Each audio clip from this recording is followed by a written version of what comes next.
함께 읽읍시다. 시편 90편 1절부터 12절까지입니다. 주여, 주는 대대에 우리의 거처가 되셨나이다. 산이 생기기 전 땅과 세계도 주께서 조성하시기 전 곧 영원부터 영원까지 주는 하나님이시니이다. 주께서 사람을 티끌로 돌아가게 하시고 말씀하시기를 너희 인생들은 돌아가라 하셨사오니 주의 목전에는 천년이 지나간 어제 같으며 밤의 한순간 같을 뿐이니이다. 주께서 그들을 홍수처럼 쓸어 가시나이다. 그들은 잠깐 자는 것 같으며 아침에 돋는 풀 같으니이다. 풀은 아침에 꽃이 피어 자라다가 저녁에는 시들어 마르나이다. 우리는 주의 노에 소멸되며 주의 분노하심에 놀라나이다. 주께서 우리의 죄악을 주의 앞에 놓으시며 우리의 은밀한 죄를 주의 얼굴빛 가운데 두셨사오니 우리의 모든 날이 주의 분노 중에 지나가며 우리의 평생이 순식간에 다하였나이다. 우리의 연수가 70이요 강건하면 80이라도 그 연수의 자랑은 수고와 슬픔뿐이요 신속히 가니 우리가 날아가나이다. 누가 주의 노여움의 능력을 알며 누가 주의 진노의 두려움을 알리일까? 우리가 우리에게 우리날 계수함을 가르치사 지혜로운 마음을 얻게 하소서. 아멘. 시편 90편에 우리의 인생에 대한 이야기를 합니다. 우리가 70이고 80이고 또 강건하여 요즘에는 경제가 좋아지며 의술이 발달하고 또 환경이 좋아지고 이렇게 하며 수명이 100세 시대로 이렇게 늘어나고 있습니다. 그런데 그럼에도 불구하고 우리가 하나님 앞에 가지 못한다면 얼마나 마음이 아플까 또 이런 생각을 해봅니다. 근데 하나님이 세상을 창조하셨어요. 하나님이 세상을 창조한 창조물 중에 돌멩이도 있고 나무도 있고 그렇습니다. 자, 만약에 하나님이 창조가 없었다면 돌이나 나무가 있었을까요? 창조가 없었다면 하나님이 창조를 하십니다. 당연히 창조를 안 했으면은 나무, 돌, 사람이 없지요. 그죠? 결국은 왜 제가 이 말씀을 드리냐면은 높은 산에 올라가고 어떤 사람들은 돌을 깎아서 절을 하고 이렇게 합니다. 그런데 그들이 만들고 높은 곳에서 큰 고목나무 뭐 이런 데다가 절을 하고 섬기는 그것 자체가 결국은 뭐예요? 하나님의 피조물인데 이 위에는 바라보지 못하고 전부 사람들 여기서 뭘만 바라보는 거예요? 하나님 만드는 걸 가지고 하나님인 줄 알기 때문에 문제가 생기는 거예요. 우리는 하나님이냐 하나님이 만드신 것이냐 또 하나님이 만들었더라도 어떤 목적을 갖고 만들었느냐 그리고 만드는 그 만드신 그 목적 그 대상에게 무엇을 주시기로 원했는가. 사실은 나무 돌은 무생물입니다. 감각도 없어요. 돌멩이 때려도 아프다 소리 하지 못하고 톱으로 나무를 잘라도 아프다고 비명 지르지도 않습니다. 짐승이 있습니다. 여기에. 또 짐승하고 사람하고는 또 다르죠. 짐승하고 사람은. 여기는 영이 있어요, 없어요? 영이 없습니다. 이 영은 누구에게만 있어요? 사람에게만 있어요. 서로 차이를 이렇게 두고 있죠. 근데 하나님은 사람들에게 그걸 가르치며 내가 하나님이다라고 이렇게 말을 하지만 하나님이 만드는 어떤 물건을 놓고 이것이 하나님이다라고 이렇게 하기 때문에 세상은 참으로 어리석은 겁니다. 지난주에 말씀드렸던 내용을 간단하게 다시 정리를 하면은 어리석은 자는 바람이 불어오는 방향을 향해서 침을 뱉는다. 또 그거하고 똑같은 말입니다. 하늘을 보고 하늘을 향해 침을 뱉으면은 그 침이 자기에게 떨어지는 것하고 똑같습니다. 내 눈에 보이지 않는다고 하여 내가 알지 못한다고 하여 하나님을 무시하거나 하나님을 욕하거나 하나님이 없다 하거나 그래서 시편에도 보면 어리석은 자는 그 마음에 이르기를 하나님이 없다 하더라 이렇게 이야기를 하죠.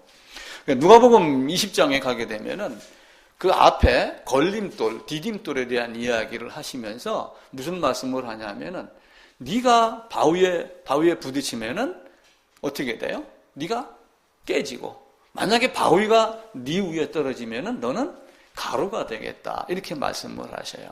근데 사람들은 자꾸 다른 쪽으로만 이렇게 생각을 한단 말이야. 내가 하나님을 대적하고 하나님이 나에게 심판되었을 때 내가 어떤 모습으로 바뀔 건가를 사실은 잘 생각을 하지 않습니다.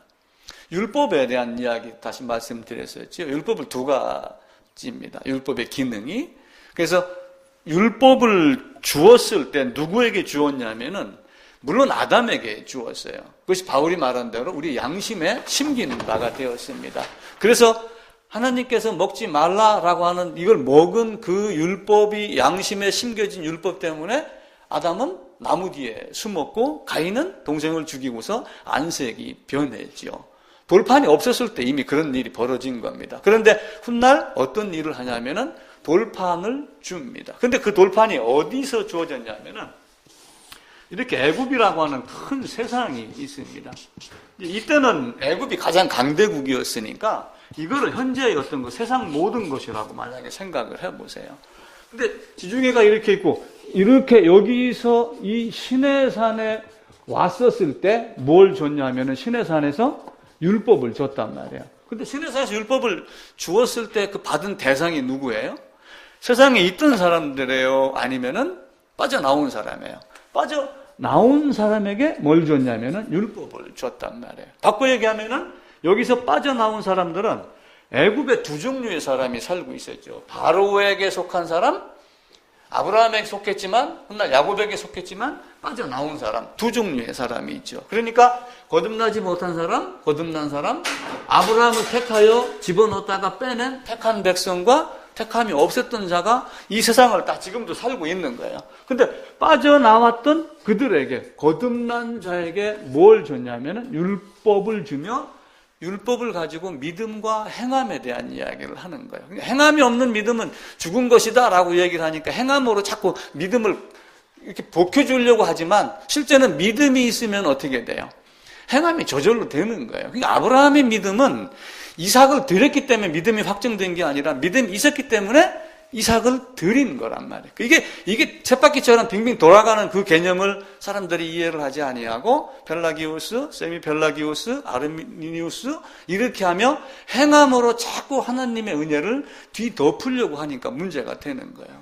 근데 이제 또 하나는 뭐냐면은 이들이 여기 와서 살면서 뭘 하냐면 2세, 3세가 계속해서 태어나잖아요. 그럼 이들은 지금 말로 하면은 여기서 이 애굽 땅에서 30년, 40년 살면서 태어난 자들은 지금 말로 하면은 뭐냐면은 모태신앙이에요. 그럼 모태신앙은 천국 갈까요? 모태신앙은 천국 못 갑니다. 그걸 분명하게 목사들이 그걸 정확하게 이야기를 해줘야지 돼요. 내가 어머니가 갖고 있었던, 아버지가 갖고 있었던 신앙 안에서 그분이 있었을 때 태어났을 뿐이지, 이들도 마찬가지예요. 거듭난 자가 여기 와서 살고 여기 와서 사는 동안에 2세, 3세, 4세가 태어났지만 그들은 다시 뭘 깨달아야지 돼요? 이때 준 율법을 가지고 죄를 깨닫고 죄 사함을 깨달아가는 그 역사가 그들에게 있었을 때 되는 거예요. 근데 모든 사람들이, 대부분의 사람들이 뭐라고 얘기하면 나는 모태신앙입니다. 이렇게 하며 모태신앙으로 자라서 세례의 예식을 거치면 나는 천국 백성이다. 이렇게 합리화시키고 있어요. 그거는 그 사람이 합리화시킨 것이 아니라 그렇게 가르침을 받았기 때문에 그래요. 그렇게 해야지 쉽게 얘기하면 성도가 떠나지 아니하고 교회에 충성하고 하는 이런 체계를 만드는 거예요. 근데 하나님은 결국 그렇게 이야기를 하지 않아요. 그래서 율법을 주시면서 거듭난 자에게 생활까지, 태어난 후세에게 다시 죄를 깨닫고 너희도 너희 부친과 똑같이 거듭나고 그 율법 준 것 가지고 행위까지도 올바르게 해라. 그런데 사람들이 서로 소견에 오른 대로, 자기 소견에 오른 대로 이렇게 되는 거죠. 자, 출애굽했습니다. 광야에 가서 받았습니다. 그리고 광야 40년 지냈습니다. 여기서 이제 이렇게 놓고 요단강 건너가지 않고 모세는 여기서 죽고, 여기서 누가 있어요? 여호수아가 있었죠. 여호수아가 죽고 난 다음에 그 다음에 뭐가 됐어요? 사사기가 됐잖아요. 자, 애굽이 이렇게 있습니다. 애굽. 그래서 시내산에 왔다가 결국은 이들이 여기서 살면서 강이 있으면은 모세는 여기서 죽고 여기서는 여호수아가 있고. 근데 여호수아가 죽고 나서 후계자 있어요, 없어요? 없지요. 여호수아가 준 그 말씀, 내가 갔다가 다시 오겠다라고 하는 그 성령의 인도를 받아라라고 했는데 사실은 그들의 삶이 어떻게 됐냐면은 다르지 못하게 들었기 때문에 사사기가 들어간 거예요. 사사기 그때 자기 소견에 오른 대로 행하였더라 라고 하니까 그 다음에 어떤 문제가 생기냐 하면은 하나님이 아닌 것을 하나님으로 여기게 되는 거예요. 우리는 자꾸 뭘로 하냐면 행위로 노력을 하려고 많이 하는 겁니다. 자, 우리는 십자가를 그릴 때, 저도 설명을 할 때 십자가를 이렇게 놓고 십자가 올라가자 이렇게 많이 하고 그래요. 근데 온 세상에 예수님께서 못 박혔습니다. 죽었습니다. 대신 대속을 위해서 돌아가셨습니다. 부활하셨습니다. 라고 하는 걸 강조하기 위해서 높은 곳에다가 배치했을 뿐이지 실제는 어디예요? 실제는 하나님이 성육신하에서 오신 것 제일 낮은 곳, 제일 낮은 곳에 오신 거예요. 사실은 십자가는 이 밑에 있는 거하고 똑같습니다. 가장 낮은 거, 비참한, 나는 죽을 수밖에 없는 죄인입니다. 나는 이렇게 비참한 존재입니다라고 하면 자꾸 죄악의 골짜기로 내려갔었을 때 십자가가 보이는 거예요. 단지 이제 놋뱀을 높은 곳에 달았더라라고 하는 그것 같이 예수님이 달릴 거다라고 하니까 우리가 그림을 그릴 때 그러니까 자꾸 어떤 생각이 드냐면 십자가를 지고 올라가는 게 십자가를 향해서 가는 게 고행으로 자꾸 여기게 된단 말이에요. 근데 냉철하게 그림을 그리면은 사실은 십자가는 제일 밑에 있어줘야지 돼요. 근데 사람들은 자꾸 여기서 이 행위를 통해 가지고 이걸 제껴놓고 여기서 뭐랍니까?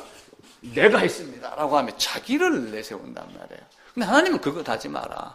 대신 이 십자가를 깨달으면은 아까 말씀드렸던 그 율법의 행위를 갖고 여기다가 뭘 켜라는 거예요. 등불을 켜갖고 말 아래 놓습니까? 등경 위에 놓습니까? 어떻게 돼요? 바가지 덮어 놓습니까? 아니죠. 왜요? 너의 행실을 보고 그래서 거듭난 자가 사실은 여기서 갖고 자기 행위를 보면서 아, 예수 믿는 사람은 저런 사람이었구나. 예수 믿는다고 하여 맨날 어디 가서 바쁘라고 하는 그런 얘기가 아니라 예수 믿는 사람들의 눈동자 마음 속에 그 사람이 갖고 있는 지정의 속에 하나님이 이렇게 말씀하신 것을 갖고 사는구나 라고 하는 걸 보여주는 거예요. 근데 그걸 서로 다르게 해석을 하니까 이 땅에 문제가 생기는 겁니다. 그러니까 여호수아가 죽고 하는 이런 경험도 있었지만 훗날 여호수아, 사사기 그 다음에 뭐가 있었어요? 여호수아, 사사기 다음에 출애굽 됐습니다. 출애굽하고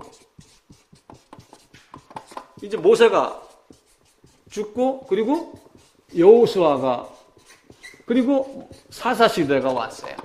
그럼 사사시대 다음에는 뭐냐면 사무엘 시대가 왔거든요. 근데 사무엘이 했던 역할은 뭐라고 그랬어요? 혹시 기억나요? 사무엘 상하라고 적혀있던 왜 사무엘이라고 했을까?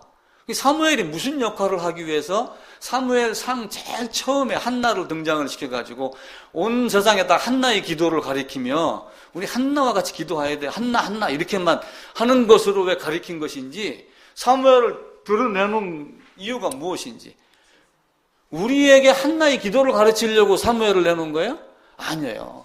사무엘을 갖다 놓고 누구를 왜냐하면 사울하고 다윗에게 기름 부음을 하기 위해서 사무엘을 등장을 시킨 거예요. 근데 사울은 어떻게 됐어요? 실패를 했죠. 그 다음에 다윗이 그리고 다윗 다음에 누가 있었어요? 솔로몬. 근데 사사시대 기드온 시대에 흉년이 들어가지고 나오미하고 나오미 남편이 어디로 갔어요? 모압으로 갔잖아요. 그 내용이 어디에 포함되어 있냐면은 요 사사기 안에 포함이 되어 있단 말이에요. 사사기 안에 포함이 되어 있어갖고 가가지고 누구에게 갔냐면 결국 보아스, 이세 요게 중간에 이렇게 들어가는 거예요. 그죠? 그럼 성경 전체의 흐름이 나오죠. 그리고 이제 솔로몬이 죽고 나서 나라가 둘로 쪼개졌는데 그때 여로보암 얘기를 제가 했죠. 쉽게 망한 북쪽의 이스라엘의 왕이 누가 됐냐면은 여로보암이라고 하는 사람이 됐습니다. 그런데 하나님이 무엇인가를 만들고 온 세상을 다스리게 대리통치자로 주고 나무도 주고 돌도 줬는데 여로보암은 그 돌멩이를 이용하고 그 쇠를 이용해서 아론이 실패를 했던 금송아지를 만들어 갖고 두 군데다가 나눠 둔 거예요. 두 군데다가 개성하고 신의주하고 뭐 이런 식으로 베델과 단에다가 이스라엘이 이렇게 있으면은 이스라엘이 이렇게 두 쪼개졌는데 베델, 단 여기다 금송아지를 놔놓고 예루살렘을 향하여 가려고 하는 사람들 이쪽으로 유도를 하는 거예요. 예루살렘에 가면 안 돼. 여기 있는 사람들 너무 멀으니까 너희는 이쪽으로 가. 그럼 결국은 다 어디로 가는 거예요? 금송아지 앞으로 끌어다 갖다 집어넣는 거예요. 그래서 여로보암이 아주 문제를 많이. 그래서 구약 성경에 구약 성경에 이제 망해져가는 그 과정을 보게 되면 너희가 여로보암의 죄 때문에라고 하는 말이 굉장히 많이 나와요. 그리고 이들이 우상을 만들어 놓고 그 다음에 어떤 모습으로 바뀌어요? 그 우상을 만들어 놓고 하나님의 사람을 보내고 하지 마라 라고 했는데 거기에 거짓 선지자가 등장하는 예를 제가 하나 들었었죠. 늙은 선지자. 나도 그대와 같은 선지자다. 자, 여로보암에게 가가지고 너 그렇게 하면 안 돼. 우시아한테 가가지고 너 그렇게 하면 안 돼. 라고 했는데 어떤 사람이 나타나가고 나도 당신과 같은 선지자야. 나도 당신과 같이 예를 들면 신학교 나가고 나도 목사야. 이렇게 하면서 둘이 이야기를 하는 걸 보고 넘어갑니다. 거짓을 제시하는데도 분별하지 못하고 넘어갔기 때문에 결국은 그 사람이 죽임을 당하지요. 아론을 세워놓고 아론의 후손에게 제사장 임무를 주었습니다. 자, 그러면은 히브리인, 유대인이 레위 족속으로 제사장을 삼았다라고 하는 그 레위인은 특별한 존재를 나타내는 건가요? 근데 그 레위인을 차용을 해가지고 자꾸 목사들이 자기들이 레위 족속인 것 같이 여기게 만드는 일들이 많습니다. 예를 들면 여기도 신발 신고 못 올라가게 만들 때도 한없이 있었고 거기는 거룩한 곳이니까 올라가면 안 된다 이렇게 하는 경우도 있었고 아주 신비스럽게 자기를 만들었어요. 근데 결국은 레위 지파가 했던 일은 뭐예요? 죄인을 짐승희생 제물 안에다가 넣고 죽이고 피를 가지고 어디로 가는 거예요? 지성소로 가는 그것 한 가지를 하는 거예요. 누가 그걸 마지막으로 완성을 시켰어요? 예수님이 사람 제사장이 아니라 영원한 제사장으로 오셔갖고 그걸 만들었단 말이에요. 자, 아브라함이 있습니다. 아브라함, 이삭, 야곱 해갖고 이 야곱이 자식이 몇 명이었냐면은 12명이었어요. 마지막에 이제 베냐민이 나오고 루벤, 시므온, 셋째가 누구였냐면은 레위였어요. 넷째가 유다였습니다. 여기에서 아므람, 아론, 그리고 둘째가 누가 태어났냐면은 모세가 태어났어요. 그러면 아론은 제사장이에요. 그죠? 모세는 시내산에서 율법 받은, 쉽게 얘기하면 율법과 뭐가 있냐면은 은혜가 주어진 거예요. 만약에 모세에게만 율법을 주고 아론이 없었다면 어떻게 됐어요? 이스라엘 백성은 살아날 수 있나요? 못 살아납니다. 율법을 지킬 자가 있어요? 없죠. 모세가 갖다가 들이댄 돌판에 새겨진 율법을 가지고 너는 어떤 사람이야? 라고 얘기를 했었을 때 죄를 깨닫고 누구에게 나아간 거예요? 아론 제사장에게 나아간 거예요. 그죠? 이게 쌍으로 이렇게 주어졌단 말이에요. 그죠? 그러면 이 아론의 후손 중에 누가복음 1장에 지난주에 말씀드렸죠. 요한이 제사장이다, 선지자다라고 하는 말이 성경에는 없습니다. 제가 찾기로는. 근데 요한의 아버지가 사가랴, 어머니 엘리사벳은 아론의 자손이다라고 하며 이 레위의 후손, 아론의 후손임을 나타냈던 자가 누구냐면은 세례자 요한이에요. 자, 여기 있는 이 아론의 제사장은 사람 제사장으로 때가 되면 죽습니다. 그래서 제사장이 많아요. 죽고 또 죽고 또 죽고 또 죽고. 한 사람이 모든 걸 다 감당하지 못하니까 여럿이 분산해서 합니다. 그런데 예수님이 이 땅에 오시면서 히브리서에서는 뭐라고 말씀하셨어요? 영원하신 대제사장. 그러니까 이분 대신, 이 아론의 제사장 대신 누가 오셨냐면은 예수 그리스도께서 오셔갖고 영원한 대제사장으로 온 거예요. 그런데 이 율법은 계속 존재를 하며 지금도 이쪽의 은혜를, 이 은혜가 사라지고 사실 어떤 은혜가 온 거예요? 영원한 은혜가 온 거예요. 그래서 다윗이, 유다, 그리고 이제 쭉 나가다가 보아스, 다윗, 솔로몬 아들, 여기에 이제 아들 또 하나 있습니다. 솔로몬이 이제 넷째가가 되고, 요 앞에 나단이라고 있어요. 나단, 솔로몬, 이렇게 했는데, 솔로몬의 자후손이 누구냐면은 요셉이에요. 요셉. 그리고 나단의 후손으로 만난 사람이 누구냐면은 마리아예요. 그래서 합쳐갖고 뭐가 돼요? 예수 그리스도가 되는 거예요. 결국 다윗의 후손이라는 말이 여기서 정리가 되는 겁니다. 그러니까 이 아론의 했던 역할, 모세의 율법으로 말미암아 너는 죄인이야. 죄인은 어떻게 돼야 돼요? 주님 용서해 주세요 라고 빌으라고 성경엔 이야기를 하지 않아요. 물론 회개하라라고 하는 그 말 속에 잘못했습니다 라고 하는 것이 들어가지만 냉철하게 따지면 뭐예요? 성경에서 죄인은 어떻게 했어요? 반드시 죽었습니다. 그런데 내가 직접 죽은 게 아니라 희생제물을 통해서 희생제물 안에서 죽었. 그래서 대신, 대속, 대표 이렇게 이야기를 하는 거죠. 자, 예수님은 대표성이 있어요, 없어요? 있죠. 첫 아담은 대표성이 있어요, 없어요? 있죠. 둘 다 대표성이에요. 짐승 희생제물도 마찬가지. 그 대표성 안으로 들어가. 만약에 아론이 짐승 희생제물을 끌고 들어와가지고 온 사람에게 야, 짐승 희생제물 버리다가 안수한다고 되는 거 아니야? 네가 직접 죽어. 그랬으면 씨가 말랐을 거예요. 왜? 죄 없는 사람이 없잖아요.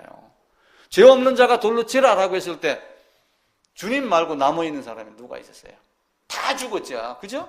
다 죽었어야 돼요. 씨가 없어야 됩니다. 그런데 지금 다 살아있으면서 입으로 주님하고 하는 것은 뭐예요? 희생제물이 있었기 때문에 그래요. 그 예수님이 이 땅에 오셔서 그걸 한 건데 많은 사람들이 그 이후로 계속 세월이 내려오며 나도 그대와 같은 선지자라 라고 하며 영지주의도 말씀드렸죠. 수많은 이단성 사설 신학들이 나와가지고 성경을 왜곡을 하는 거예요. 그러면서 어디로 돌아가냐면은 사사기 마지막에 있는 대로 자기 소견에 오른 대로 사람들을 현혹을 시키는데 그걸 구분을 못합니다. 왜 그래요? 내가 이 정도면 된 것 같아. 내 정도의 학문이고 내 정도의 능력이고 내 정도의 어떤 그 실력이면은 된 것 같이 여기는 거예요. 그거는 교회당이 목사가 잘못 가르쳤기 때문에 그래요. 절대적으로 인간은 그렇게 될 수가 없어요. 그걸 철저하게 이야기를 하지 않으면은 목회할 이유가 한 개도 없습니다. 모세도 마찬가지입니다. 아론도 마찬가지고. 나는 그대와 같은 선지자라고 늙은 선지자가 이야기를 했었을 때 그래? 하고 그가 주는 떡을 먹은 것이 사실은 문제가 되죠. 바울은 많은 곳을 돌아다니면서 목회를 했습니다. 에베소 교회 가서도 목회를 했어요. 근데 나중에 이제 사도행전 20장에 가게 되면은 바울이 에베소에 이제 20장쯤 되면 이제 어디로 가야 될 준비를 하냐면 로마로 갈 준비를 하는 거예요. 왜냐하면 내가 로마에 가서도 주님을 가이사에게 상소한다라고 하며 사실은 이전부터 로마를 보고 싶었는데 로마 교회가 바울이 가기 전에 세워졌지만 바울은 한 번도 가보지를 못했어요. 근데 이 사람이 로마로 가야 되겠다라고 하는 생각이 한 거죠. 왜 그러냐면은 그 당시엔 로마가 가장 컸잖아요. 모든 길은 로마로 통한다. 그러니까 로마로 가야지 복음이 어디로 퍼져요? 온 세상으로 퍼지는 거예요. 하나님은 그를 그쪽으로 인도를 하신 거예요. 그리고 바울도 자기도 모르게 나도 로마로 가야 되겠다. 왜냐 여기서 죽기는 싫다. 가야 되는데 에베소 교회 장로들을 부릅니다. 사도행전 한번 찾아봅시다. 20장입니다. 사도행전 20장에 보면은 바울이 이제 20장 17절에 밀레도에서 사람을 에베소로 보내어 교회 장로들을 청하니 그래서 이제 여러 사람과 함께 예배를 드리고 또 바울이 다음 장소로 옮기고 다른 지역으로 옮기고 이렇게 해서 많은 교회를 개척을 하고 또 거기에 합당한 사람을 세워서 교회를 다스리게 하고 가르치게 하고 교제하게 하고 떠납니다. 근데 이제 로마로 갈 때가 되니까 에베소 교회 장로를 붙여서 내가 거기서 약 2년 반 동안 있었어요. 2년하고 6개월하고. 근데 이제 그걸 이제 일반적으로 3년이다 이렇게 이야기를 해요. 그러면서 28절 9절입니다. 28절 9절 31절까지 4절 함께 읽어봅시다. 여러분은 자기를 위하여 또는 온 양떼를 위하여 삼가라. 성령이 그들 가운데 여러분을 감독자로 삼고 하나님이 자기 피로 사신 교회를 보살피게 하셨느니라. 내가 떠난 후에 사나운 니리가 여러분에게 들어와서 그 양떼를 아끼지 아니하며 또한 여러분 중에서도 제자들을 끌어 자기를 따르게 하려고 어그러진 말을 하는 사람들이 일어날 줄을 내가 아노라. 그러므로 여러분이 읽게요. 내가 3년이나 밤낮 쉬지 않고 눈물로 각 사람을 훈계하던 것을 기억하라. 그렇게 말을 하며 거짓에 속지 말라. 제가 이제 민들레 교회에서 마지막 설교할 때는 요 본문으로 설교를 할 겁니다. 절대로 속으면 안 됩니다. 성경이 무엇을 말하는가 이걸 찾아야지 돼요. 자, 여러분, 천리역정의 기독도가 해석자의 집에 들어갔습니다. 보여줬습니다. 비질을 막 합니다. 그 비질이 뭐냐면 율법이에요. 왜냐면은 사람 마음속에는 아담 안에서부터 다 뭐가 심겨졌어요? 양심 안에? 율법이 심겨졌고 돌파는 아닌 척 하는 사람들에게 보여준 거예요, 사실은. 근데 사람들은 다 어떻게 해요? 말은 안 그러지만 속으로는 다 죄가 있는 줄 알아요. 그래서 마음속으로 다 비질을 합니다. 그래서 들킨 주인은 저쪽으로 가고 안 들킨 주인은 담장을 걸어가다가 이쪽으로 갈까 이쪽으로 갈까. 아주 더 담대한 사람은 이쪽 밖에서 나는 아니야 이렇게 하고 살고 있고 그렇게 살고 있는 거예요. 비질을 하면 할수록 자기 더러움이 드러나요. 그래서 그 물 씻고 그리고 청소하고 하는 이런 여러 가지 모습을 보여줍니다. 그래서 물과 성령과 불로 씻지 않으면 안 된다. 근데 불을 끈다고 하여 또 꺼졌었나요? 꺼지지 않았었죠. 계속하여 불을 공급해 주시는 하나님. 그러니까 여호수아 죽고 후계자를 두지 않은 것은 성령 하나님께 맡긴 거예요. 그런데 그 음성을 듣지 않은 거예요. 자기 욕심에 이끌려서 자기 방법대로 하니까 그때그때 어떤 선지자 비슷한 것들을 일으켜갖고 하면 안 돼! 라고 하고 또 목적 끝나고 이렇게 한 거거든요. 근데 이제 자기 소견대로 계속해서 움직이고 있죠. 그 해석자의 집에 들어갔을 때 질문했던 거 기억나죠? 당신 누구야? 제가 뭐라고 대답을 하라고 그랬어요? 당신 누구야? 당신 누구예요? 저한테 한번 물어보세요. 김관식입니다. 이렇게 하라겠어요? 나는 죄인입니다. 그 천리역정 기독도는 그 해석자의 집에 가가지고 해석자의 집에서 나왔던 그 선의가 당신 누구야? 이렇게 했었을 때 나는 아무개 동네 사는 아무개입니다. 이렇게 이야기를 하지 아니하고 나는 죄인입니다. 이렇게 이야기를 했어요. 그래서 우리는 성경을 보며 거기에다가 나를 맞춰. 근데 어디서 왔어? 나는 원주에서 왔어요. 그게 아니고 나는 파멸의 성, 장차 망할 성, 도저히 거기서 있을 수 없다. 다른 사람은 거기가 아니라고 그러는데 내 눈에는 그것이 보이더라. 무엇 가지고? 성경 가지고. 그래서 손에 성경을 들고 거기를 찾아간 거예요. 그게 우리의 출발이 되어야지 됩니다. 그것이 아닌 거면 안 돼요. 그래서 어디 가서든 교회 가서든 나 봉사하러 왔습니다. 이 개념이 아니란 말이에요. 우리 둘째도 어느 교회 내가 이제 교회 땅 이렇게 옮겨서 이렇게 가니까 느닷없이 이거 봉사하고 저거 봉사하고 시키더라고. 그래서 아빠 나 어떻게 해야 돼요? 다른 데로 옮겨. 그냥 과감하게 얘기를 했죠. 그 옆에 이제 고신교단 교회가 2개가 있으니까 그 중에 이제 가까운 한 곳을 갔는데 가자마자 뭐 일거리를 자꾸 주고 그러길래 일거리 맞고 그러는 건 아니다. 우선은 배워야지 된다. 그래서 조금 전부터 가라고 했던 교회가 있어요, 내가. 근데 20분 거리라고 안 가려고 하는 거야. 그래서 가라! 제가 그렇게 얘기를 했죠. 네가 누구냐? 나는 주인입니다. 라고 하는 것. 그 2가지를 철저하게 알아야지 돼요. 누구나가 다 부자가 되고 싶어 합니다. 옛말에 사람들이 그런 이야기를 해요. 가난을 벗어나고 싶은 방법이 두 가지가 있습니다. 저도 가난 벗어나고 싶어요. 그럼 가난을 벗어나고 싶은 두 가지 방법 중에 첫 번째는 뭐예요? 나는 가난 싫어. 나는 부자 되고 싶어. 첫 번째는 돈을 많이 벌어야지 돼요. 다른 방법 없어요. 첫 번째는 돈을 많이 벌고. 첫 번째는 뭐라고 했어요? 돈 열심히 버는 거예요. 두 번째는 뭐예요?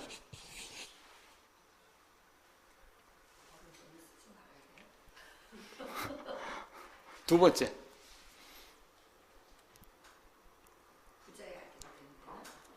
굉장히 어렵습니다. 사람들이 하는 말로 자기 욕망을 버려라. 자기 욕망, 자기 욕심. 이 말씀을 너는 누구야? 라고 했을 때 나는 죄인입니다. 라고 하는 쪽으로 한번 적용을 한번 시켜보세요. 그럼 내가 어떤 존재가 되는가? 부자가 되기 위해서 죽으라고 돈을 벌고, 그런데 끝이 있어요? 없어요? 끝이 없습니다. 1923년도인가에 미국에서 가장 부자들 12명이 모였어요. 그래가지고 무슨 포럼 비슷한 걸 했습니다. 근데 그 12명의 노년이 자살, 파산, 기타 등등, 제가 생각이 안 나는 다음 주에 제가 그거 책 보고 와서 얘기 드릴게요. 그렇게 바뀌는 거예요. 재물은 아무것도 아니에요. 인간의 능력으로 됩니까?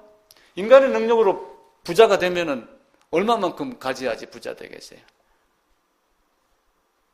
한 100억 가지면 부자 된 것 같아요? 근데 사실은 거기서 만족합니까? 만족한다라고 그러지만 마음속에는 이걸 어떻게 투자해갖고 200억을 늘리지? 그럼 200억 늘리면은 정주영이 보이고 이건이 안 보이겠어요? 더 많은 게 보이는 거예요. 세상은 끝이 없습니다. 자기 욕망을 줄이고 인간의 능력으로 안 되는 걸 아는 거예요. 인간의 능력으로 될 수 있는 게 아무것도 없습니다. 사무엘 시대에 사무엘이 태어나면서 사울하고 다윗에게 기름 부음 하죠. 그때 사무엘 시대에 사무엘이 선지자로 되어 있을 때 블레셋하고 전쟁이 일어납니다. 그런데 그때 당시에 사무엘이 선지자가 있고 이스라엘이 있는데 이스라엘 장로들이, 성경에는 그렇게 나와요. 이스라엘 장로들이 전쟁에 나가서 계속 패하니까 법궤를 우리가 전쟁터로 옮기자. 법궤가 우리 부적이나 마찬가지다. 저놈 들고 가면은 이길 거다 해갖고 법궤를 들어서 옮깁니다. 그런데 뺏겼죠. 뺏겼다가 돌아왔다가 다시 어떻게 되냐면은 오베데돔의 집에 있다가 나중에 그 오베데돔의 아들이 다윗성으로 옮기는 도중에 그 나고니 타작마당인가 하는 데를 들어섰을 때 그 소가 이렇게 날뛰면서 법궤가 이렇게 떨어지려고 그랬어요. 우사가 잡았습니다. 우사가 만약에 안 잡았으면 어떻게 됐을까요? 성경이 없으니까 우리가 퀴즈를 내면 안 됩니다. 근데 설령 안 잡았다 하더라도 그 법궤가 부서졌을까요? 그렇지 않아요.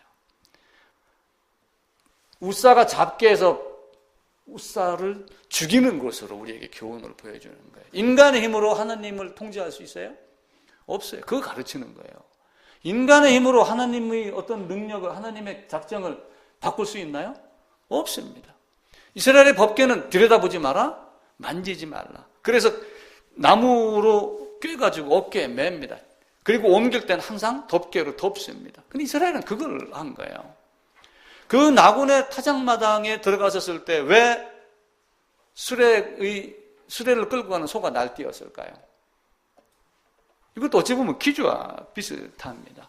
근데 타작마당이 주로 뭐 했던 곳이냐면은 약간 산 언덕에, 동산 언덕에 가면은 뭘 하냐면 여기다가 나락 같은 걸, 콩 같은 걸 널어놓고 소가 수레 같은 거, 맷돌 같은 거 옆으로 이렇게 가지고 둘 굴르게 한다든지 다니게 하면서 여기서 뭘 하냐면은 타작을 해요. 타작. 옛날에는 어떻게 했어요? 지금은 벼 베면은 쫙 하면서 그냥 쫙 자루에 담겨 나오잖아요. 저가 어렸을 때만 해도 탈곡기를 돌렸습니다. 탈곡기 돌리고 이렇게 이제 손으로 돌리는 선풍기 같은 게 있었어요. 그걸로 막 이렇게 해서 바람을 일으켜가지고 하고, 그게 없었을 때는 어떻게 하냐면은, 이만한 좀 약간 높은데, 그나마. 올라가가지고 삼태기 같은 데다가 담아놓고 두루루루 떨어뜨립니다.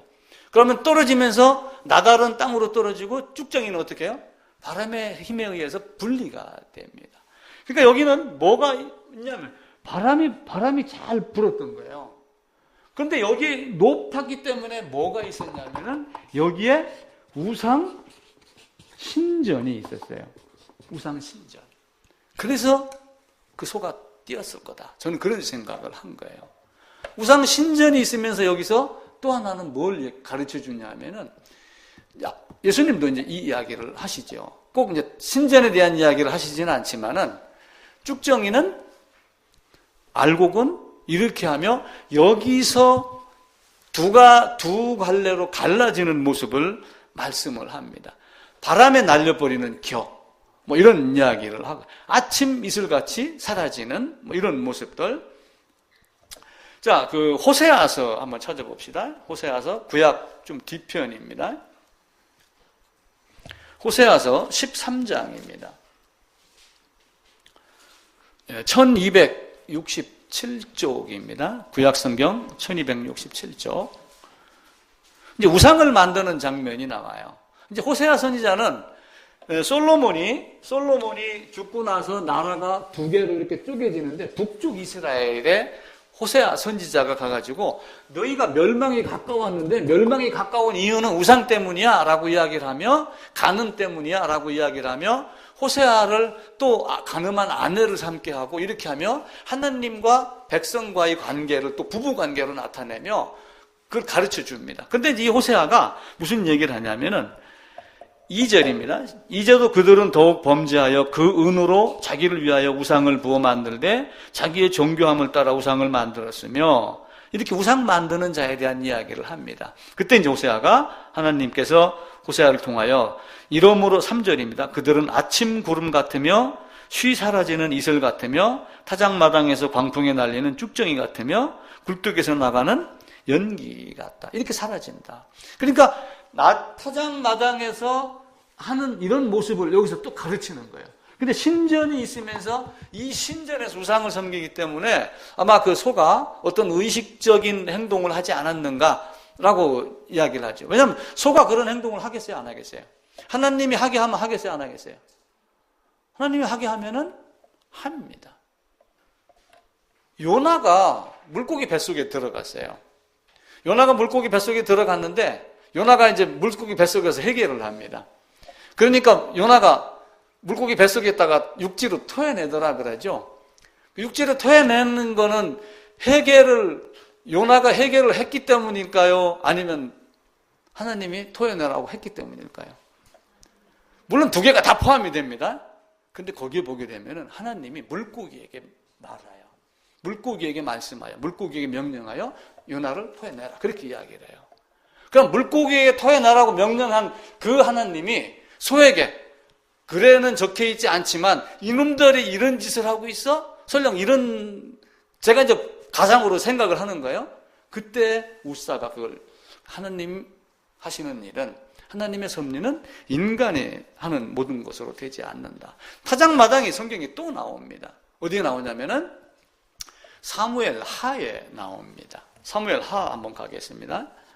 마지막 장입니다. 사무엘 하 24장입니다.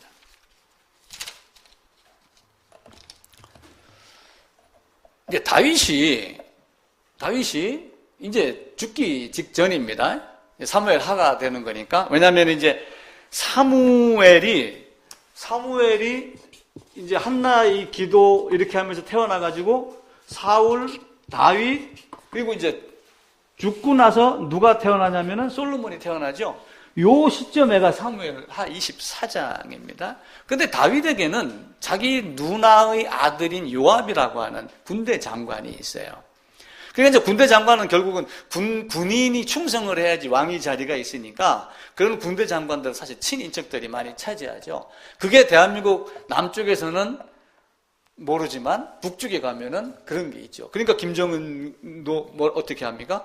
친위대 뭐 이런 거 만들어 놓고 그냥 탁탁탁 계급 잘라버리고 하면 자기 충성하는 자들 심어놓잖아요. 근데 요압이 다윗을 업신여겼어요. 누나의 아들인가 그러니까 이게 조금 다윗도 사실은 깔보기도 했고 군대의 장관이며 힘이 있고 그러니까 그때 다윗이 뭘 하냐면 인구 조사를 합니다. 그 학자들은 이제 어떻게 얘기를 하냐면은 요압이 힘 자랑을 하니까 나도 백성이 많아. 한번 쉬어봐. 몇 명인가. 이렇게 해갖고 요압에게 이제 숫자를 세라고 이야기를 하는데 그 숫자 센 것 때문에 다윗이 혼난다. 이렇게 이야기를 해요. 왜 그러냐면은 네가 하나님을 의지하지 아니하고 백성의 숫자를 많이 세가지고 백성의 숫자 때문에 숫자로 인하여 요압을 이기려고 하는 그 마음이 바르지 못하다. 그러니까 너는 혼나야 돼. 그리고 하나님이 이제 벌을 3가지를 주고 3가지 중에 한 가지를 선택하라고 그래요. 그러니까 하나는 이제 뭐냐면은 7년 동안 이 땅에 기근이 있을 것이다. 그때 이전에 21장인가 가게 되면은 3분년 기근이 있었던 적이 있어요. 왜냐면은 여호수아 시대에 기브온 족속이 와가지고 나는 거지입니다. 이렇게 하면서 꾸미고 와가지고 했었을 때 받아준 적이 있었거든요. 근데 그 족속을 누가 죽이냐면은 사울이 죽입니다. 그러면서 이제 그 여러 가지 어려움이 있었던 적이 있어요. 그때 나중에 기브온 족속이 다윗을 찾아와가지고 우리를 죽인 사울의 자식 7명을 내어놔라. 그렇게 이야기를 해요. 그러니까 내가 원수를 새로 갚겠다 그거예요. 내가 원수를 새로 갚을 테니까 그걸 내놔라라고 하는데 누구를 빼놓냐 하면은 그 무비보셋만 빼놔요. 요나단하고 약속을 했잖아요. 아들을 지켜주기로. 무비보셋을 빼놓고 나머지 7명을 내주면서 죽음에 내줍니다. 그러면서 이제 가뭄을 이미 겪었어요. 그리고 질병도 이미 질병은 안 겪었고 사람에게 시달리는 도망 다니는 것은 이미 겪었잖아요. 그래서 2가지를 빼고 하나님에게 뭘 택했냐면 나는 전염병을 택하겠습니다. 이제 사람에게 시달리는 건 싫고 당시에 예를 들어서 출애굽할 때 10가지 재앙은 누가 내리는 거예요? 하나님이 내리는 거였죠. 그러니까 전염병은 하나님이 내리는 걸로 생각을 하고 나는 사람에게 시달리느니 하나님께 징계를 받겠습니다라고 하고 전염병을 택하는데 그 전염병 며칠 동안에 인구가 7만 명이 죽습니다.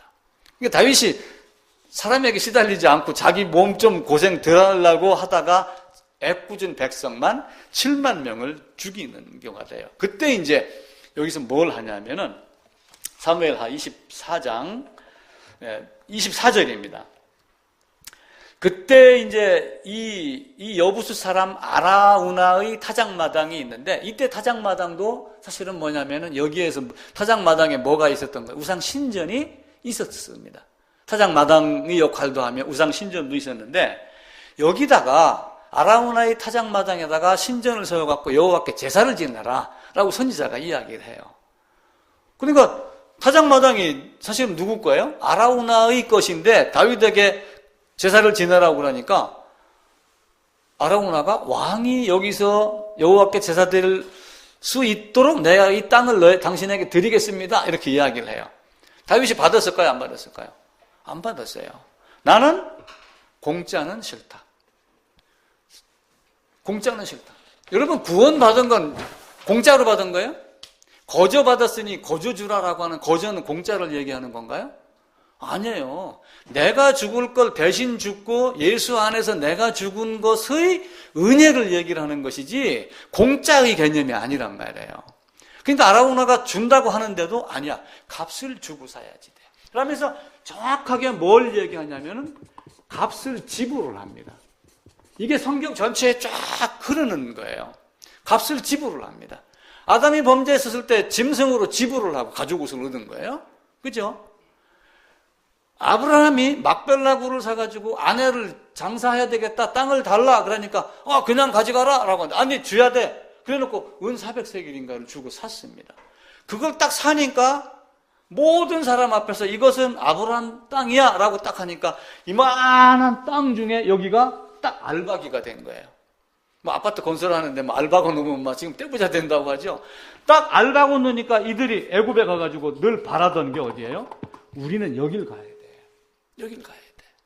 그래 놓고 이 장소가 어디냐면은 헤브론이 돼가지고 다윗이 왕으로 등극한 자리가 바로 이 자리예요.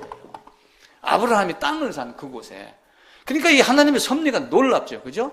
다 지명부터 돈 주고, 그게 공짜가 없는. 아브라함도 내가 은 400세겔 주고 사겠다라고 하고 그걸 사냅니다. 근데 이 아라우나도 공짜로 주겠다라고 그러는데, 나는 싫어. 이걸 돈 주고 살 거야 라고 하면 은 50세겔을 줍니다. 은 50세겔. 은 50세겔이 이 세겔이 몇 그램이냐면 11.4g이에요. 그러면 11.4 요거 곱하기 11.4 그러면은 제가 계산을 해보니까 얼마가 나오냐 하면은 이게 570g이 나와요. 한 돈에 3.75g입니다. 이걸 나누면은 몇 돈이 나오냐면 152돈이 나와요. 은 150돈. 은 150돈이면 지금은 5만 원, 10만 원 하고 금이 20만 원 하고 그러지만 옛날에 초창기에 우리 애들 어렸을 때 뭐 금반지 하나 하면은 뭐 5만 원, 4만 원 하고 이런 그때 당시는 어떻겠어요? 땅을 수만 평 살 수 있는 그런 모습이 되죠. 근데 은 50을 주고 역대상에 가게 되면은 600세겔인가를 줬다고 금액 차이가 납니다. 그러니까 아라우나의 타작마당이 있는 그 장소와 나머지 장소, 그러니까 포함이 된 거예요. 그러니까 600세겔은 전체를 얘기를 하는 거고, 은 50세겔은 타작마당에서 여호와께 제사 드리는 제단을 쌓을 수 있는 그 장소만 이야기를 하는 거죠. 근데 그 장소가 어디냐면은 그 이삭이 번제드렸던 곳이에요. 모리아산. 거기다가 뭘 져요? 솔로몬이 성전을 짓잖아요. 성전을 짓고 하는 그 장소를 공짜로 얻었어요? 거저 줬으니까 거저 받았나요? 아니에요.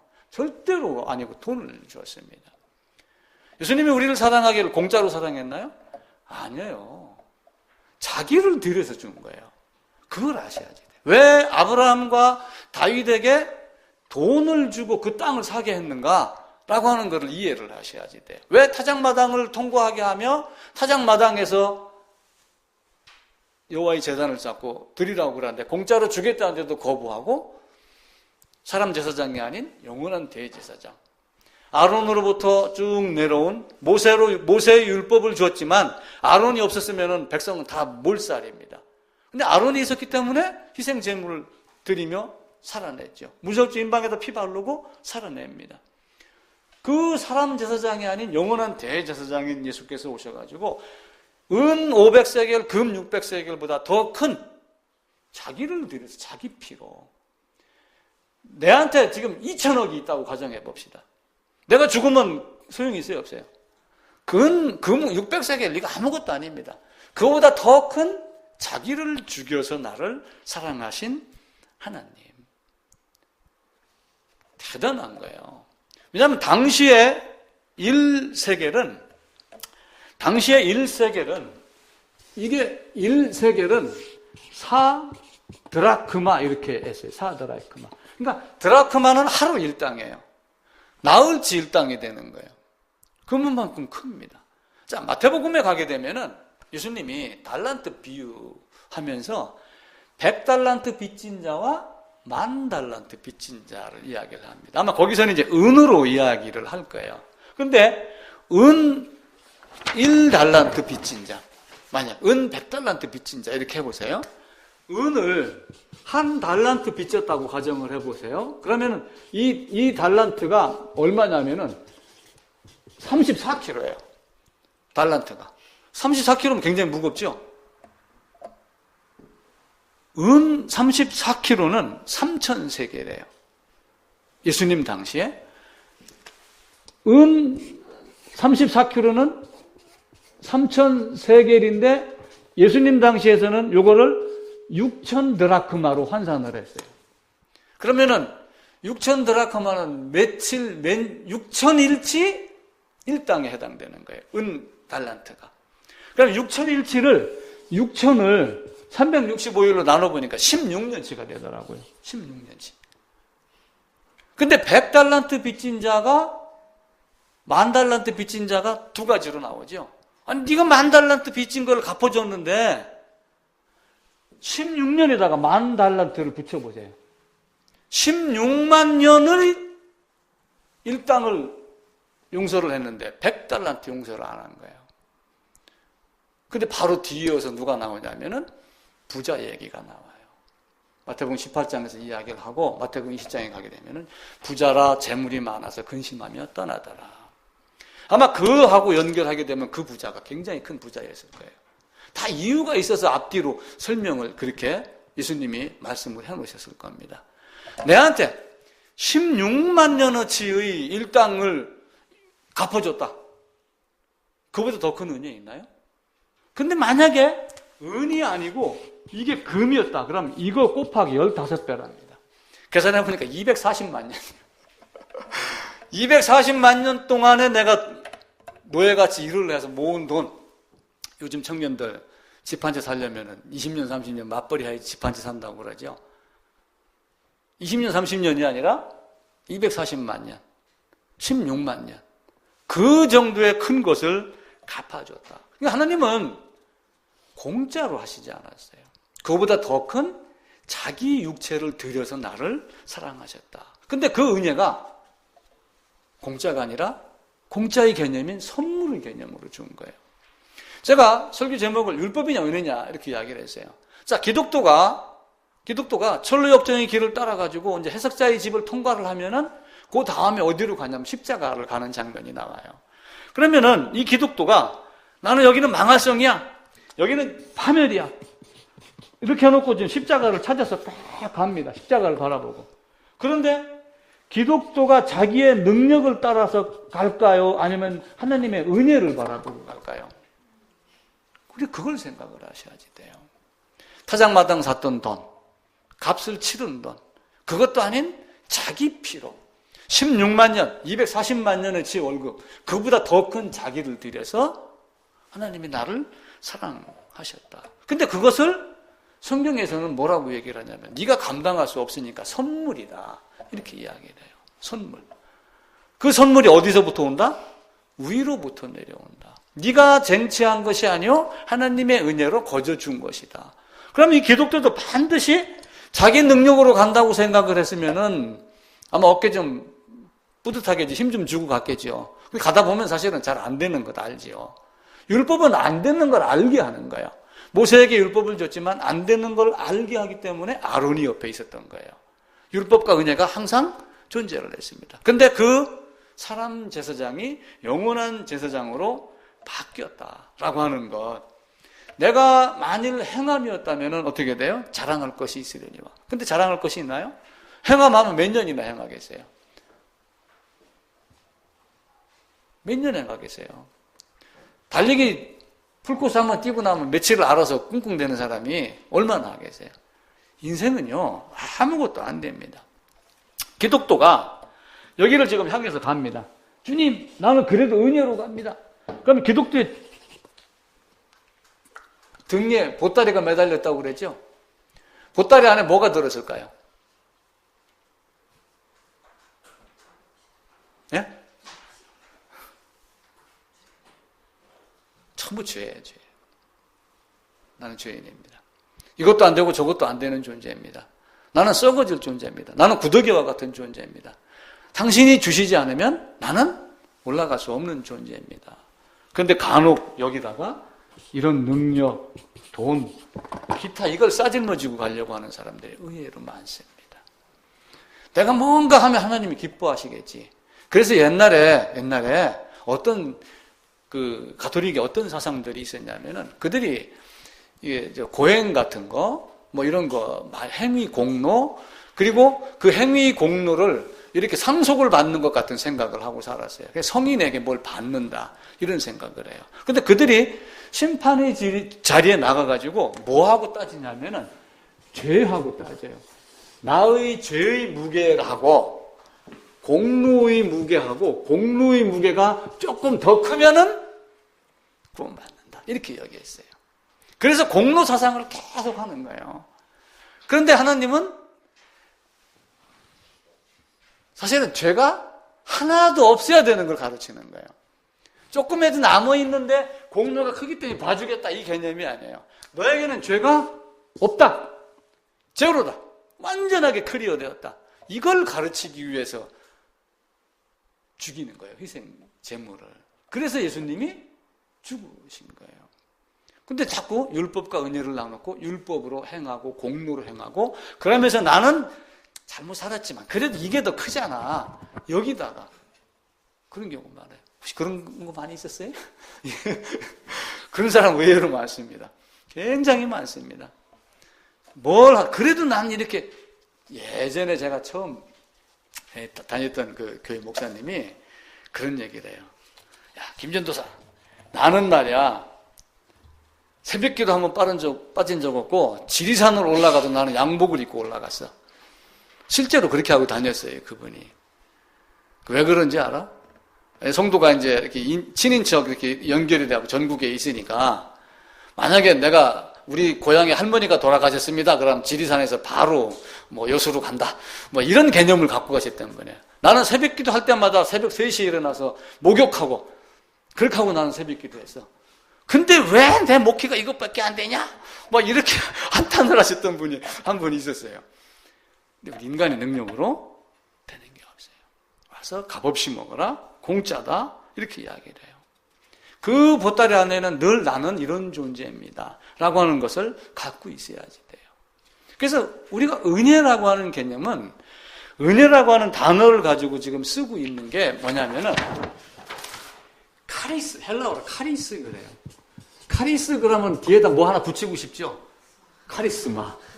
이게 지도력, 통솔력. 그건데 요 카리스마 이렇게 이야기를 해요. 카리스마.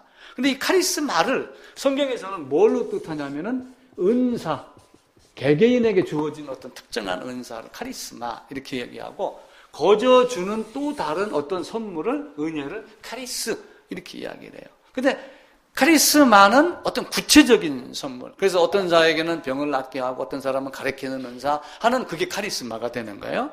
근데 카리스는 값없이 주시는 선물. 이게 카리스예요. 하나님은 우리에게 그런 은혜를 주는 거예요. 율법의 행위? 아니다. 율법으로는 죄를 깨닫고 너는 아론에게 가야 돼.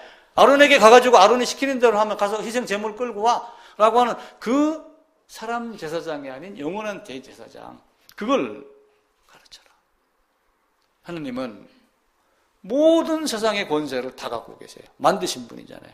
세상에는 모든 60억의 인구가 갖고 있는 권력을 다 합쳐도 그걸 초월하시는 분이 하나님이에요. 그럼 하나님은 권세만 부리면서 명령만 하셨는가요? 아니에요. 그 권세를 가장 낮은 곳으로 사용하신 분. 가장 높은 곳에 있는 분이 가장 낮은 곳으로 오신 분. 왜요? 올라갈 수 있으니까. 왜 죽으셨어요? 살아날 수 있으니까. 왜 죽으셨어요? 죄인은 죽어야지 되니까. 그리고 살아날 수 있으니까 그분은 죽은 거예요. 그 안에 내가 있었느냐 없었느냐예요. 그 안에. 제가 임신을 했어요. 제 여성이라고 생각을 하고. 제가 임신을 했는데 어쩐 적에 소주를 한 3병 마셨습니다. 그럼 여기는 태아가 어떻게 되겠어요? 전혀 관계 없나요? 관계 있죠. 아담 안에 있는 사람은 다 아담의 죄로 그 태아에게 영향을 미쳤듯이 모든 사람은 죄인입니다. 아담의 대표성, 아담 안에서 범죄한 아담, 나, 김관식, 그 개념을 사람들이 이해를 하지 않는 거예요. 아담하고 나하고는 별개의 존재로 생각을 하고 아담의 죄가 나에게 전가되지 않았다. 이렇게 생각을 하는 거예요. 그러면서 자꾸 예수를 찾아가는 것을 율법의 행위나 공로로 여기는 사람들이 많이 있어요. 지난 주일에 KBS 무슨 특집이 있었는데 세계 어떤 이런 기행 같은 거, 좋은 장소 같은 거 보여주는 그때 에티오피아인가가 나왔어요. 근데 에티오피아에서는 어떤 게 있었냐면은 아이가 출생을 하면은 출생하고 40일 되는 날 세례를 받아야지 돼요. 그래야지 건강하고 오래 산다라고 하는 어떤 관념을 갖고 있어요. 그런데 동네는 이 밑에 있는데 교회가 어디 있냐면은 아주 절벽에 깎아지듯한 절벽 여기에 교회가 있어요. 아기 낳았고 40일 된 여인이 그 아기를 업고 이 절벽을 밧줄 없이 이렇게 가지고 그 틈새를 타고서 올라가야지 돼요. 근데 혹시 그거 보신 분 있는지 모르겠어요. 요 교회 동굴 안에 들어가니까 벽화가 진짜 아름다웠어요. 아마 그래서 로마의 카타콤 같이 핍박을 피해서 예전에 교회가 올라갔던 곳이 아닌가라는 생각이 들었어요. 그러니까 갑바도기아라는 데가 있어요. 터키에 가게 되면. 거기도 보면 동굴에 이런 교회가 있고 사람 사는 곳인데 벽이 페인트 칠 같은 거 해가지고 이게 성화 그려놓은 거 있죠? 그게 그대로 있어요. 그 재료가 뭐냐 그러니까 비둘기 똥하고 뭐하고 막 이렇게 해가지고 했는데 지금까지 변색이 안 된답니다. 그 그림이 여기 있는 거예요. 근데 이제 그때 이 드라마에서는 이제 아기 엄마가 좀 몸이 약하니까 할머니가, 이제 튼튼한 할머니가 자주 올라갔던 분이 아기를 업고 따라 올라가서 이렇게 하고 내려옵니다. 교회가 땅으로 내려가지는데 자꾸 고행을 해갖고 올라가는 쪽으로 예전부터 이렇게 많이 돼 있어요. 속세를 떠나야지 되는 걸로 생각하고 있어요. 속리산의 속리가 뭐예요? 세상과 이별한다. 이가 속리예요, 속리. 속세하고 떨어진다고 속리산이에요. 속리산 절경이 좋습니다. 속세하고 떨어진다고 해야 되나요? 속세하고 떨어지면은 정신이 맑아지나요? 그렇지 않아요. 사람들은 고행을 하며 자꾸 높은 곳에 가려고 그러지만 하나님은 우주 만물을 창조하신 분, 우주 만물이 있기 전에 스스로 계신 분, 그거 우리가 이해 못해요. 그냥 하나님이 나는 어떤 존재고 이전에 어디에 있었고 이거 성경이 얘기하나요? 나는 하나님이고 나는 그냥 스스로 있는 존재야 라고 선포만 할 뿐이지 하나님에 대해서 스스로 설명을 하지 않아요. 세상이 모든 것이 하나도 없어도 스스로 만족하신 분, 스스로 충족하신 분, 그게 하나님이에요. 근데 그 하나님이 어디로 오셨어요? 사람 사는 이 땅으로 오셨는데 자꾸 사람들은 올라가려고 그래요. 교회를 통해서도 뭔가 노력을 하고 움직이고 행하고 이렇게 해야지 되는 걸로 생각을 합니다. 그렇지 않아요. 인생은 짧습니다. 순간입니다. 톨스토이라고 하는 사람이 책 쓴 거 유명한 게 많잖아요. 사람은 무엇으로 사는가? 결론은 하나님의 사랑으로. 사람에게는 얼마만큼의 땅이 필요한가? 결론은 자기 무덤. 자기 무덤. 제가 엊그제 무슨 책을 보다 보니까 어떤 씨름 선수가 씨름을 하다 인생을 깨달았대요. 와, 그거 보고 야 대단한 친구다. 씨름을 하다가 졌어요. 강호동이하고 씨름을 하면 나는 어떻게 되겠어요? 강호동이 들어가고 번쩍 던지면 저희가 뚝 떨어집니다. 뚝 떨어졌다가 일어났는데 일어나면서 딱 보고 뭘 깨달았냐면은 야 창피해. 이게 아니라 내가 힘이 없고 마지막에 누울 자리는 저만큼 땅밖에 안 되는구나. 그걸 깨달았대요. 그래서 씨름 선수가 야, 나 그 친구 만나보고 싶어 누군가. 그걸 어떻게 알아요? 그걸 성경을 보고 우리가 그걸 아는 게 우리의 진정한 예배란 말이에요. 그런데 하나님의 생각을 앞서려가고 자기 소견대로 얘기를 하면 하나님 이거 예배 맞죠? 이거 거룩한 거 맞죠? 이렇게 하면 자꾸 다른 방향으로 나가려고 그러니까 하나님이 그거 아니야 임마. 그렇게 이야기를 하는 거예요. 내 생각이 앞서면은 그러니까 그 사사기 마지막에 자기 소견대로가 사실 어디까지 간 거예요? 이스라엘 멸망까지 간 거예요. 물론 그것이 예수님이 오게 하는 하나의 역사이기도 하지만 그 톨스토이가 무슨 얘기를 했냐면은 세상을 변화시키겠다고 하는 사람은 많은데 정작 자기 스스로 변하겠다는 사람들은 거의 없다. 욕망은 처음에는 문 열어달라고 이렇게 간청을 한답니다. 나 좀 열어줘. 근데 문 열어주면 와가지고 손님인 척 하다가 며칠 지나면 주인인 척 한다고 그래요. 그러면 성경 보고 한 것 같아. 말 만드는 것 같아. 성경에 무슨 말씀이 있냐면은 종을 어렸을 때 곱게 양육하면 그가 커서 자식인 채 하겠다라고 하는 말씀이 잠언 29장에 나와요. 그 욕망이 들어와가지고 문 좀 열어줘라고 삐까미 들어오면 손님인 척 하다가 주인인 척 하는 그게 우리의 생각도 마찬가지예요. 조금 열고 맞지 하다가 이게 내가 어떤 존재인데 자기가 한 말 사람들 앞에서 부인 못하고 하나님 그러면서 겸손은 떨고 이렇게 하며 하나님 앞에 인간은 아무것도 아니에요. 서해 남도 저쪽에 가면 섬이 한 500-600개가 된답니다. 제가 요즘에 한국 기행을 즐겨보는데 지나간 걸 한다 보다 보니까 그 한국 기행의 어느 섬에 사는 할머니 이야기가 나오는데 한 번도 그 섬을 떠난 적이 없대요. 텔레비로는 봤겠죠, 세상을. 인간은 한국을 떠나보지 않은 인간 많이 있죠. 그럼 지구를 떠나보지 않은 인간은요. 그런 인간이 우주를 탓하고 하나님을 탓하고 하는 이런 모습을 보며 야, 인간은 저 섬에서 한 번도 떠나지 못한, 옛날 사람들은 결혼하고 장에 가는 것 말고는 사방 십리를 벗어나지 않고 죽는 사람들도 굉장히 많았습니다. 저도 초등학교 졸업할 때까지는 장날에 부모 따라가는 그 범위를 벗어난 적이 없었어요. 버스를 중학교 1학년 때 처음 봤으니까요. 근데 놀랍게도 비행기는 일찍 봤죠. 하늘에서 떠다녔기 때문에. 세상은요, 우리가 생각하는 것하고 다릅니다. 성경도 내 소견대로 볼 수 있는 것은 한 개도 없어요. 나는 그 씨름 선수 이야기를 듣고 존경을 해요. 마지막에는 내가 떨어지는 그 자리. 사람에게는 얼마만큼의 땅이 필요한가라고 하는 거기도요. 이 사람이 갔다가 해가 선산에 딱 걸릴 때 그 24시간을 재놓고 네가 이렇게 찍고 들어온 이걸 주겠다라고 했는데 욕심이 해갖고 뛰고 달리고 하다가 여기 와가지고 탁 쓰러졌는데 그 다음에 안 일어나더래요. 그래서 결국은 관 하나 들어갈 자리, 봉분 하나 세울 자리, 그것밖에 없더라. 우리 인생 아무것도 아니더라. 그래서 율법과 은혜를 놓고 내 자랑할 게 한 개도 없어요.